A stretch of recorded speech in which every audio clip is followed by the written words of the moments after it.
Welcome to Alpha Wolf Trading. Did you know that there's over 12,000 stocks or companies that trade on the OTC? Between the NASDAQ and the New York Stock Exchange, you have over 7,000 companies.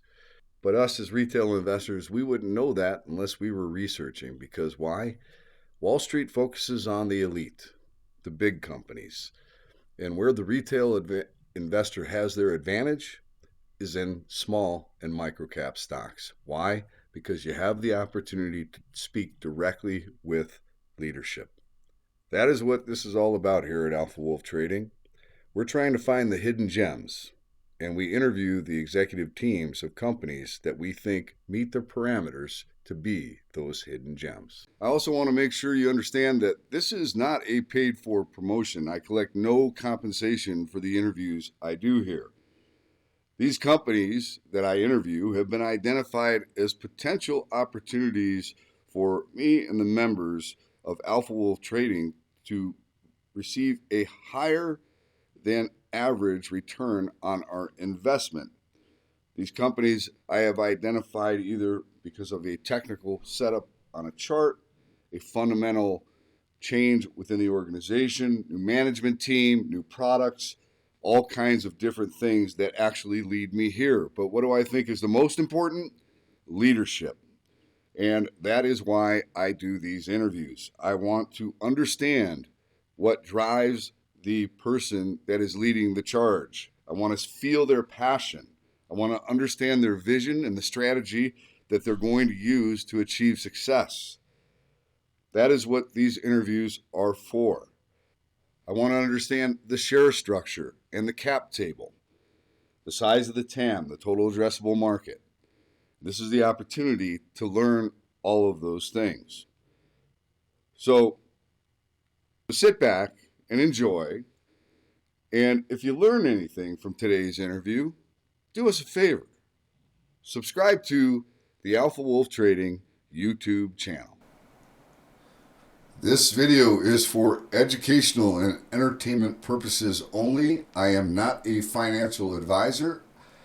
I recommend highly that before buying any security, speak to a financial advisor and do your own due diligence.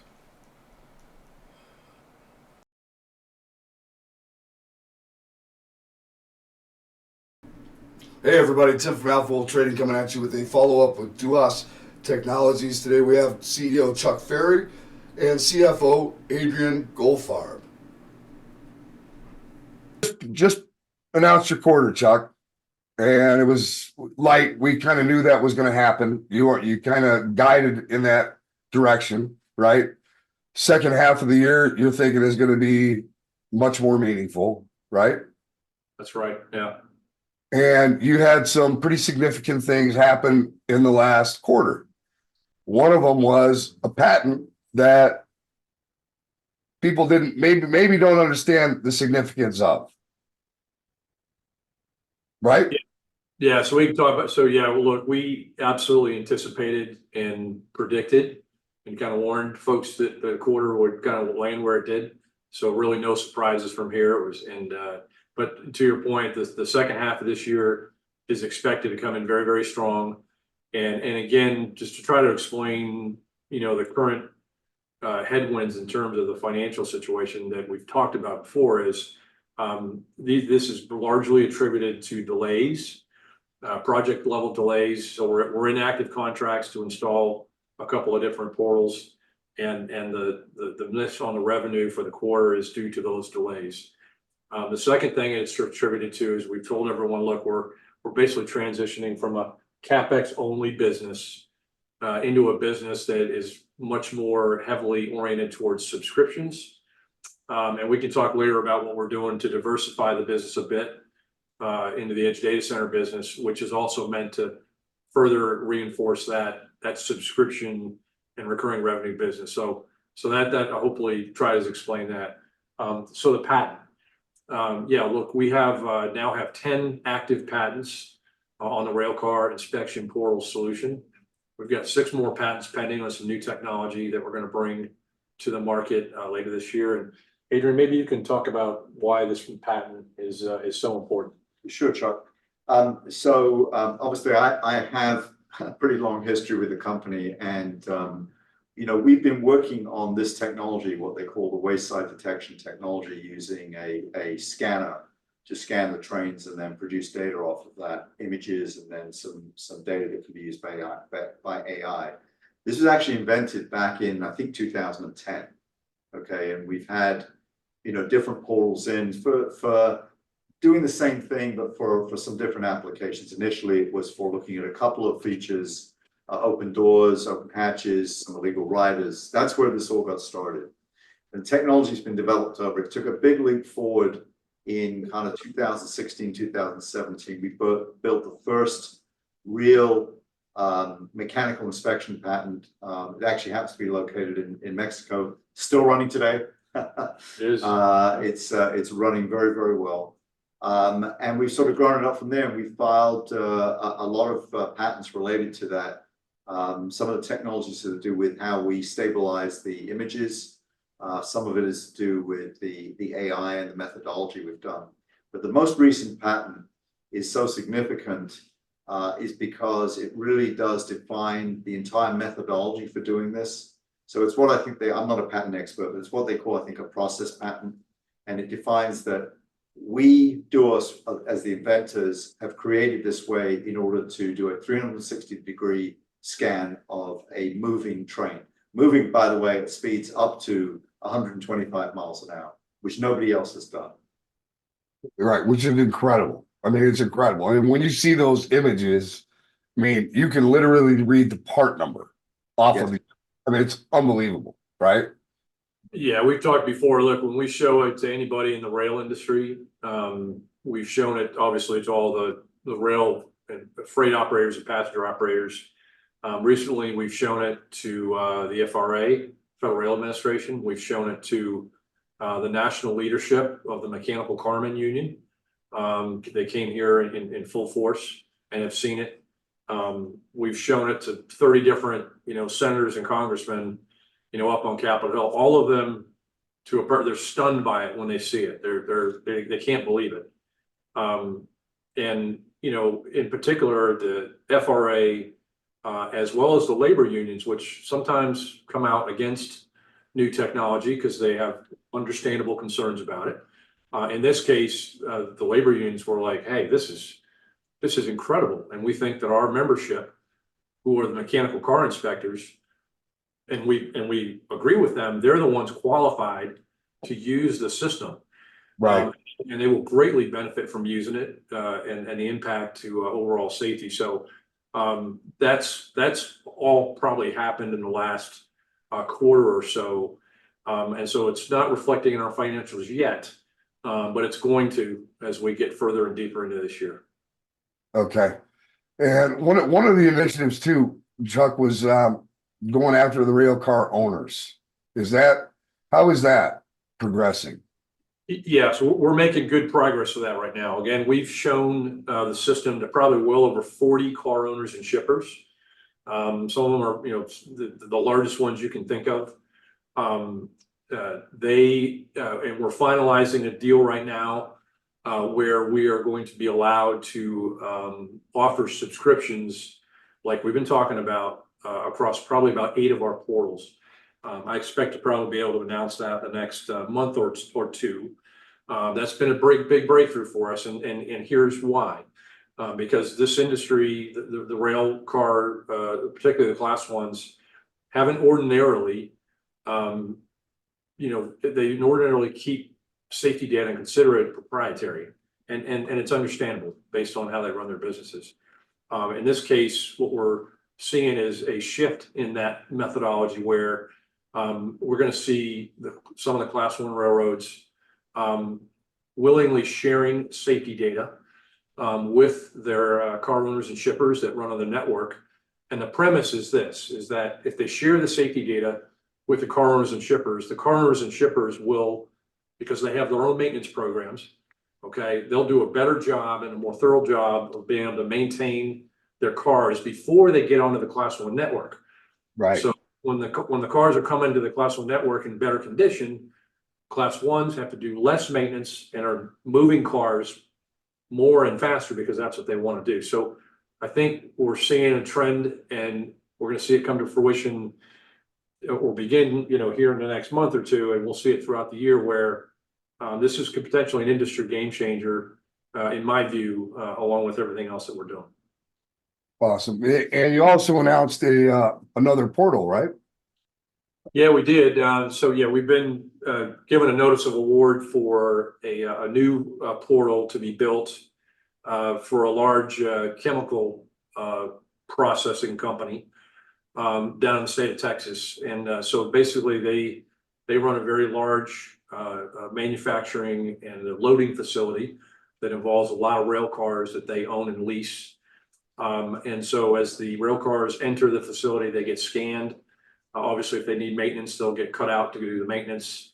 Then they'll end up getting loaded and then scanned on the way back out. So basically, that large operator has the ability to kind of scan cars in, scan cars out. If you think, if you turn in a rental car, you check it in, you check it out. Obviously, it's getting checked, to make sure everything's good to go. So that's interesting for us because this will be the first non-class 1 or rail operator. So in this case, it's actually a car owner or shipper that's actually purchasing the portal for use on their own property.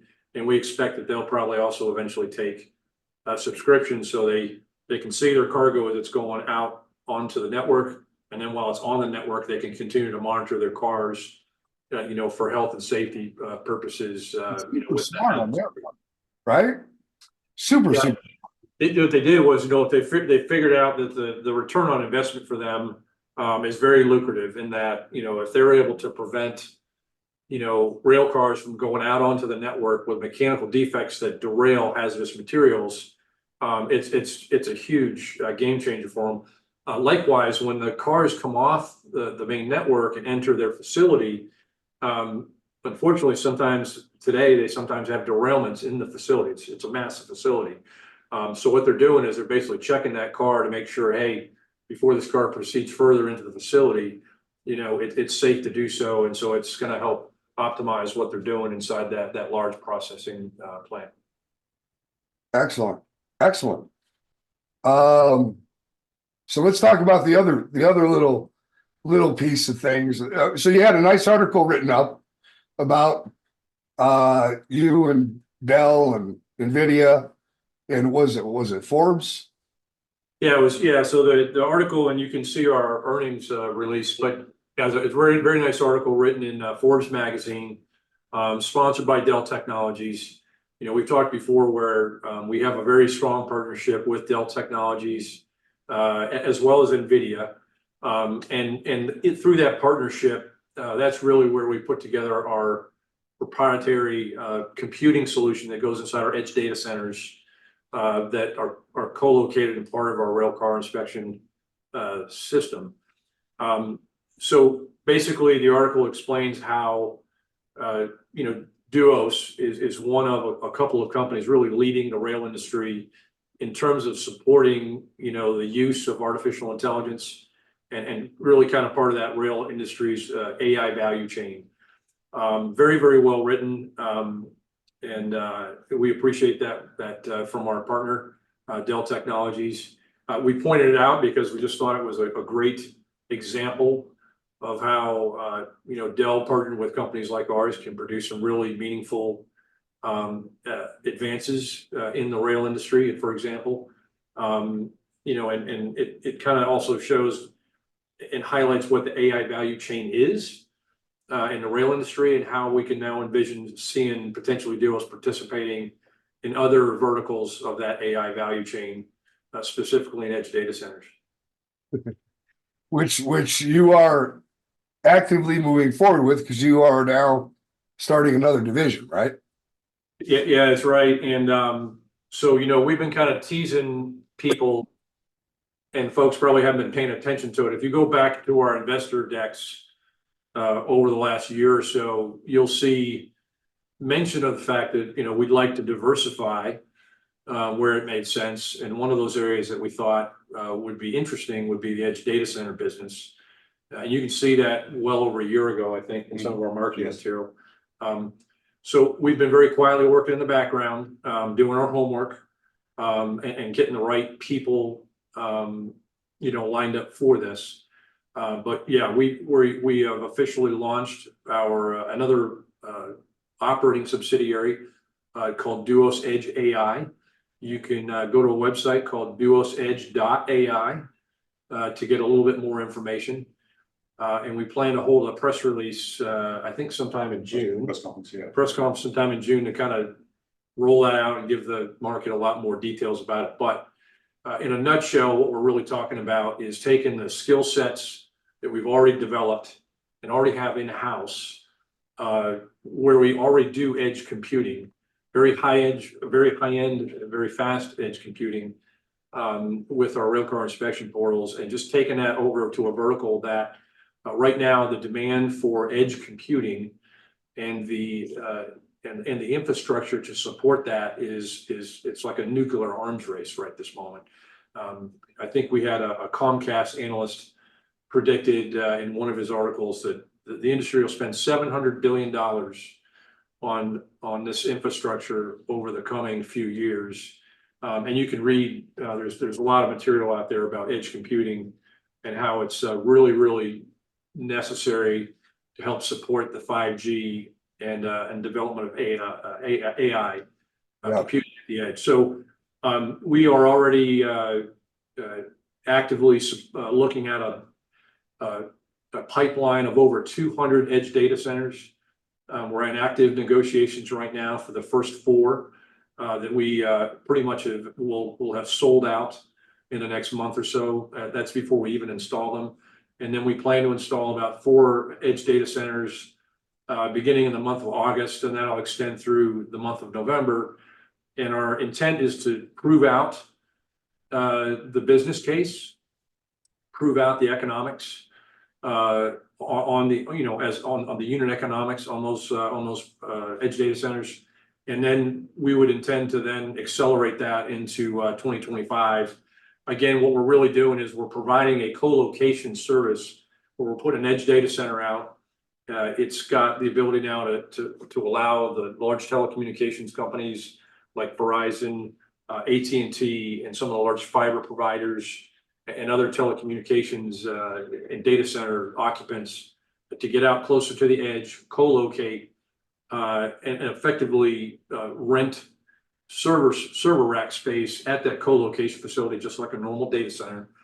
And those contracts typically, from our experience, so we've hired 1 or 2 folks that have done this successfully before and are ready to help us do it again now, where that's long-term recurring revenue, typically in 5-year contracts with options to extend. It throws off really good high margins. And, because we'll own and operate those, right now there's high valuations being given in the data center space for infrastructure like this. So we're very excited about this. Mm-hmm. It's going to help us kind of accelerate the growth of this business, and it still stays inside that niche of that AI value chain. 5-year contract, huh? That's correct. Yeah, based on the experience of the 2 folks that we hired that are very experienced in this area. Yeah, typically what we're seeing is 5-year contracts is what they've previously done, and that's the discussions that we're in right now with several of the first occupants of the first edge data centers. So when do you anticipate, Chuck? I mean, or do you anticipate? It sounds like you could have a meaningful announcement for a contract in the not too distant future. Yeah, stay tuned to the Duos channel, because we do have a number of pieces of good news over in our regular rail business. There are going to be big deals, quite frankly. And then, yeah, we expect to have some really good commercial success coming through this edge data center business throughout the summer and into the fall. Okay. You look really calm. Know that? Tim, this is what I do. This is what I do. I've been managing chaos my entire life.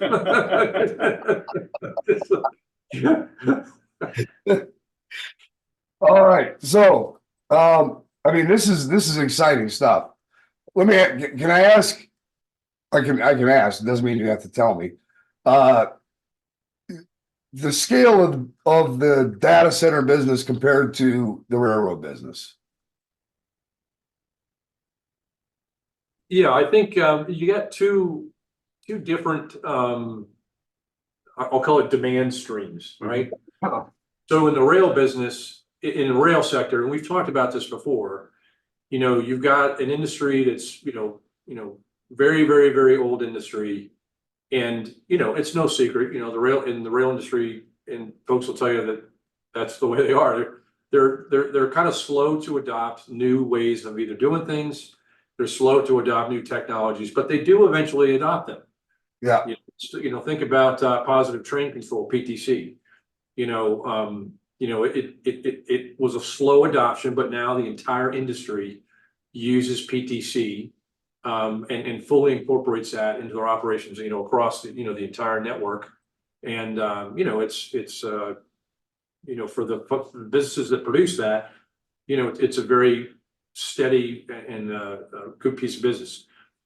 In the AI, in the edge data center kind of space, what we're really seeing right now is a different kind of demand, right?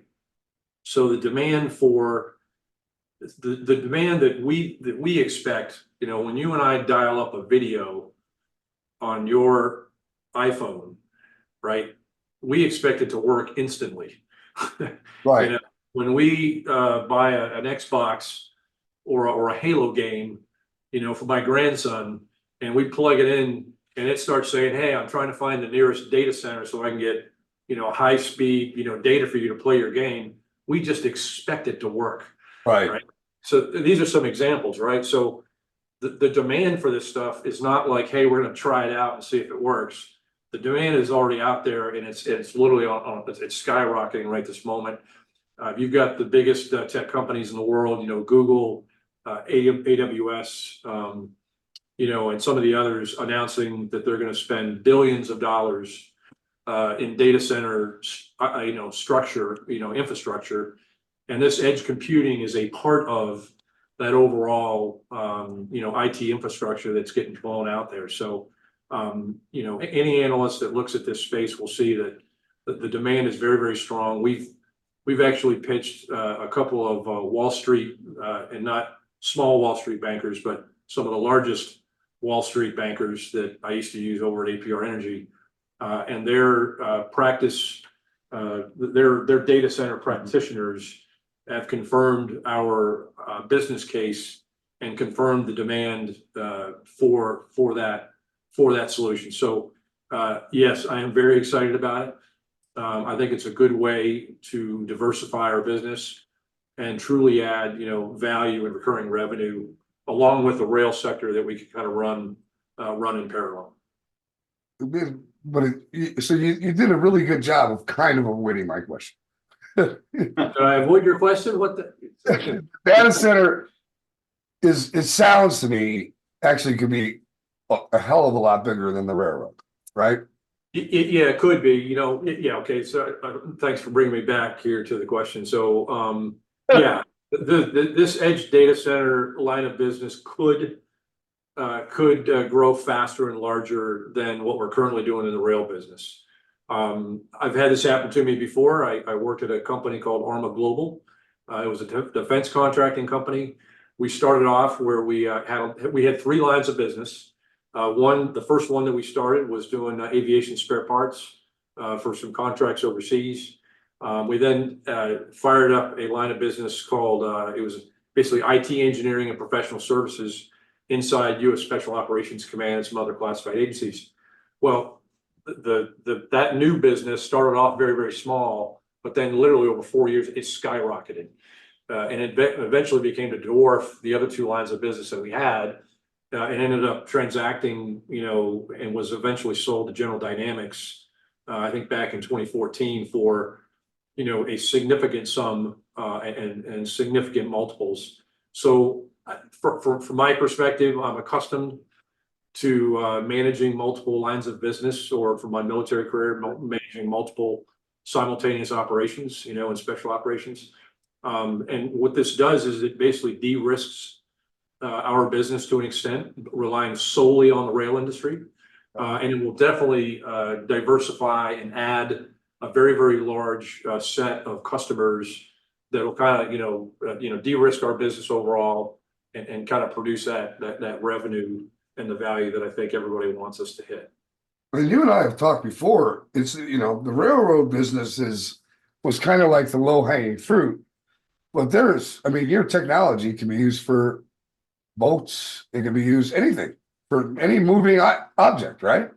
It can, for sure. We've been asked to, Adrian's talked about this before. We've briefed large commercial aircraft operators for potentially, scanning aircraft. I think you did military too, right? Yeah, we did. Thank you. Yeah, we briefed some Department of Defense folks at Air Force on potentially scanning aircraft.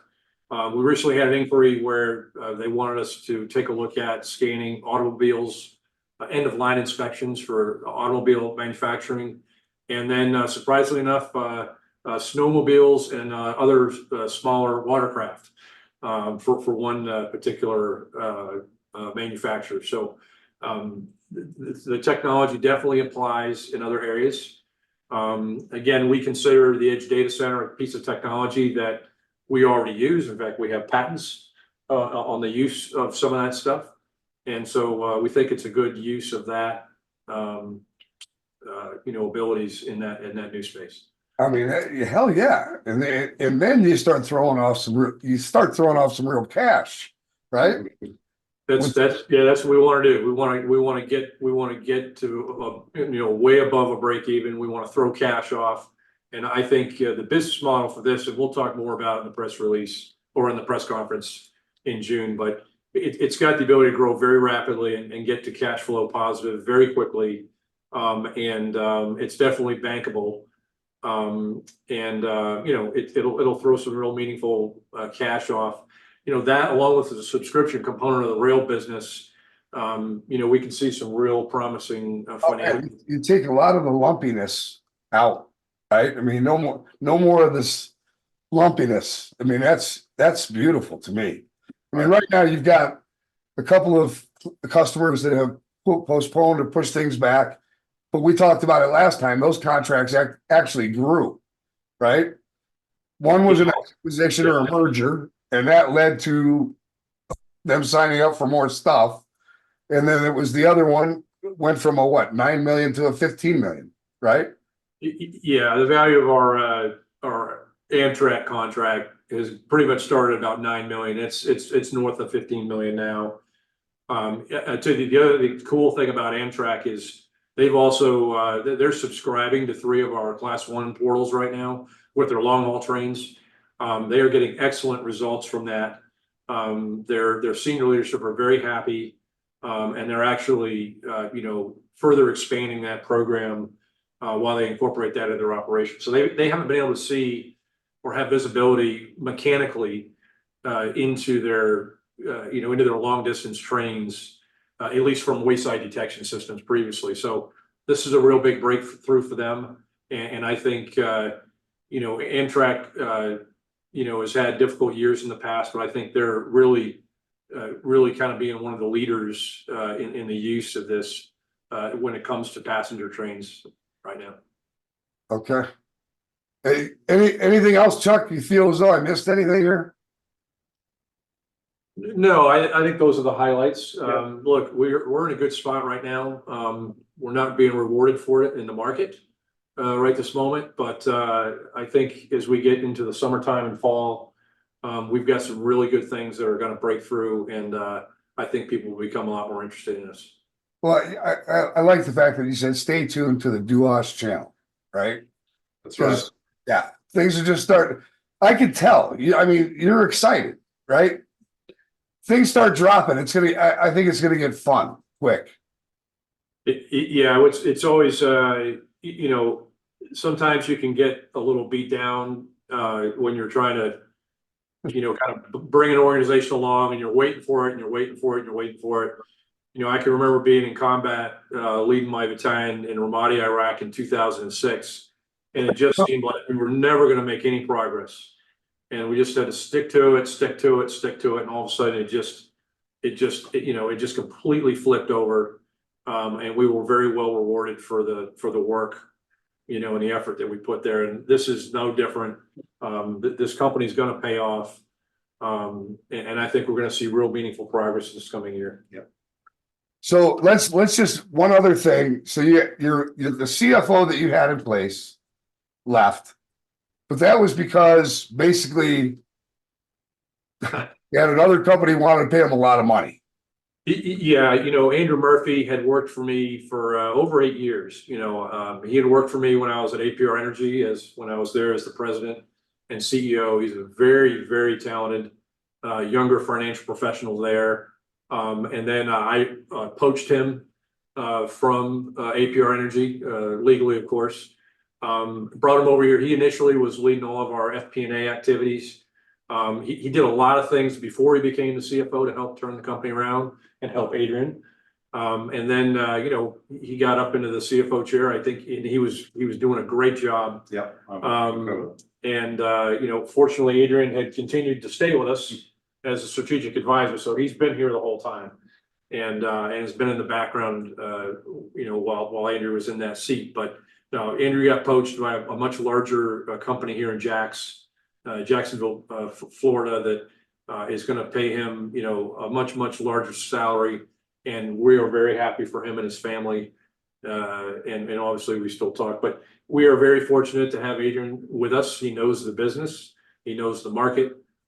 He understands all the nuances of being in a micro cap. And I'm very happy that he agreed. I'm actually super happy he's back because you've had a rough go with DUOT, huh? Over the years. It's been it's been interesting. It's been an interesting as people say to me, when did you come to, because I moved here to come to work for DUOT. And I tell people, I'm 9 years into a 2-year assignment. So I've been here, but I really do. DUOT is probably the best company that I've worked on and worked for. It's extremely interesting. I mean, the technology is beyond anything else that I've worked for. And now, with Chuck's leadership, we finally got an organization, because the organization is from, compared to 4 years ago, I mean, it's night and day. In fact, there's probably 3 of us left, I think, from the old organization. We call ourselves the survivors, that came in here. But there's such talented folk here. I love working with all of them. I was sorry that Andrew decided to move on because I work very closely with him as well. And I was saying to him, can't you hang on? Can't you stay here? But he did get a great offer. So we're happy for him. And, I'm willing to obviously step back in because I really do think that if I didn't see anything here, I would have said, Chuck, look, I'm retiring and moving on. But I really do see something here. And I think we will have success that is orders of magnitude from where we've been. And quite frankly, I'd like to be on that ride. So that's what? It's fantastic. And I think you should be on that ride, right? You suffered long enough. Now you should be able to reap the rewards of the turnaround. Yeah. No, I want to eventually have a party for you where you walk away with a lot more money than you currently have. So absolutely. Awesome, guys. All right. So look, you said June is when you're going to have your investor day. Yeah, we'll put an announcement out and make sure we talk to you point to point as well and give you a heads up for sure. Okay, perfect, awesome. Fantastic. I'm excited. Who cares what the market's doing? Doesn't matter. Eventually, all you do is keep executing, and eventually it will reflect in the price of the stock. I guarantee it. That's right. It'll come. Look, our long-term shareholders continue to tell me just focus on the long-term picture. Grow the value, and it will come. So that's what we're doing. All right, guys. Very exciting. Okay, I look forward to catching up with you guys next time. Hold on one second. I'm gonna shut this off. Thank you for tuning in to today's interview with DUOT Technologies, ticker symbol DUOT. Today we have Chuck Ferry, CEO, and Adrian Goldfarb, CFO. I hope you enjoyed today's interview, and if you did, do us a favor, give us a like. How about giving us a share? While you're at it, make sure you smash that subscribe button. All of those things are extremely important to us here at Alpha Wolf Trading, and we appreciate you taking the time to do that. Until next time, stay safe. Alpha Wolf Trading wishes you the very best of success.